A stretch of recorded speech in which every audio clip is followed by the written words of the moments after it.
السلام علیکم ناظرین، امید کرتی ہوں آپ سب خیریت سے ہوں گے۔ اللہ کریم اب سب کو بحق محمد و آل محمد اپنی حفاظت میں رکھیں، الہی آمین۔ کائنات کے اسرار میں اگر کسی ہستی کا نام نور علم، عدل اور معرفت کے عنوان سے چمکتا ہے تو وہ ہے حضرت امام علی ابن ابی طالب علیہ السلام۔ یہ وہ ذات ہے جس کے دروازے سے علم کے شہر میں داخلہ ملتا ہے، جس کی زبان سے حکمت کے موتی برستے ہیں اور جس کا وجود عشق الہی کی تفسیر ہے۔ آپ وہ ہستی ہیں جن کے بارے میں حضرت محمد مصطفیٰ صلی اللہ علیہ وآلہ وسلم نے فرمایا، میں علم کا شہر ہوں اور علی اس کا دروازہ ہے۔ امام علی علیہ السلام کی زندگی انسانیت کے لیے ایک ایسا روشن چراغ ہے جو عقل والوں کے لیے علم، عابدوں کے لیے خشوع اور عاشقوں کے لیے قرب الہی کا راستہ دکھاتا ہے۔ حضرت امام علی علیہ السلام کی ولادت 13 رجب 30 عام الفیل کو خانہ کعبہ میں ہوئی۔ وہ جگہ جہاں سجدے کیے جاتے ہیں وہی مکہ مکرمہ کو مرکز امام علی علیہ السلام کی پیدائش سے منور کیا۔ آپ کی والدہ محترمہ فاطمہ بنت اسد خانہ کعبہ میں داخل ہوئی، دیوار کعبہ شق ہوئی اور وہیں پہ آپ کی ولادت ہوئی۔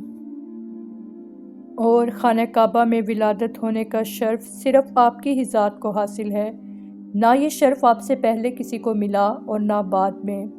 یہ واقعہ صرف امام علی علیہ السلام سے مخصوص ہے۔ آپ کے والد حضرت ابو طالب بن عبد المطلب رسول اکرم صلی اللہ علیہ وآلہ وسلم کے چچا اور سب سے بڑے حامی تھے۔ آپ کی والدہ فاطمہ بنت اسد وہ جلیل القدر خاتون تھی جنہیں نبی اکرم صلی اللہ علیہ وآلہ وسلم بھی اپنی ماں کی طرح احترام دیتے تھے، اور آپ فرماتے تھے کہ فاطمہ بنت اسد میری ماں ہیں، اللہ ان پر رحمت نازل فرمائے۔ آپ کا قبیلہ بنی ہاشم قریش کا وہ معزز خاندان جس سے نبی اکرم صلی اللہ علیہ وآلہ وسلم کا نسب بھی ملتا ہے۔ قحط سالی کے دوران نبی اکرم صلی اللہ علیہ وآلہ وسلم نے حضرت ابو طالب علیہ السلام سے کہا کہ میں علی کو اپنے ساتھ رکھوں گا تاکہ ان کی پرورش میں شریک ہوں۔ یوں امام علی علیہ السلام نے رسول خدا صلی اللہ علیہ وآلہ وسلم کے زیر سایہ تربیت پائی۔ یہی وجہ ہے کہ امام علی علیہ السلام نے فرمایا، میں نبی اکرم صلی اللہ علیہ وآلہ وسلم کے ساتھ تھا، وہ مجھے اپنے سینے سے لگاتے، علم و ادب سکھاتے۔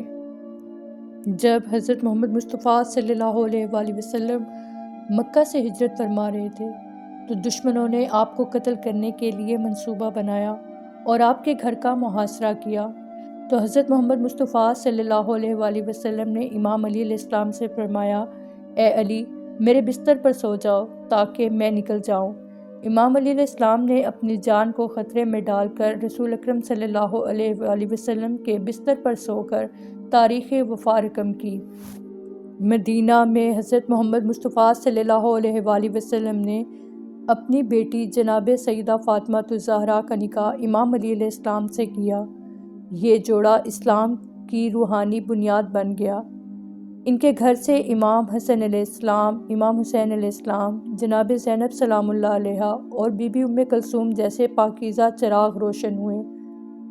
حضرت امام علی علیہ السلام نے جنگ بدر میں 36 کفار کو شکست دی اور اسلام کے علم کو بلند رکھا۔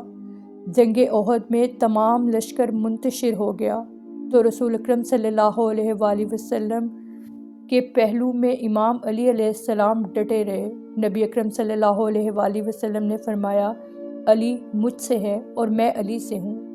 جنگ خندق، جب عمرو بن عبدود قلعہ نما خندق پار کر کے مقابلے پر آیا تو صرف امام علی علیہ السلام میدان میں اترے، ایک ہی وار میں آپ نے عمرو کو ختم کیا۔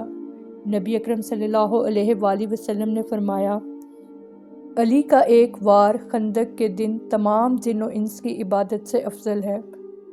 حوالہ کشف الغمامہ جلد نمبر 1 صفحہ نمبر 90۔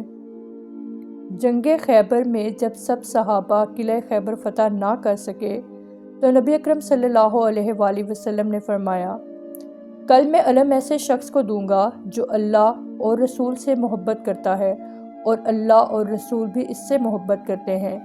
پھر علم آپ نے امام علی علیہ السلام کو دیا۔ امام علیہ السلام نے قلعہ خیبر کا دروازہ اپنے ہاتھوں سے اکھاڑ دیا۔ آپ کے خطابات آج بھی ادب، فلسفہ، منطق، حکمت، ریاست اور روحانیت کی درسگاہ ہیں۔ جب نجران عیسائی آئے تو رسول اکرم صلی اللہ علیہ وآلہ وسلم اپنے ساتھ علی، فاطمہ، حسن حسین کو لے کر نکلے۔ عیسائی پادری نے کہا، میں ان چہروں کو دیکھ رہا ہوں، اگر یہ پہاڑ کو بھی ہٹنے کا حکم دے تو پہاڑ ہٹ جائیں گے۔ 10 ہجری حجۃ الوداع سے واپسی پر مقام قدید میں 1,20,000 صحابہ موجود تھے۔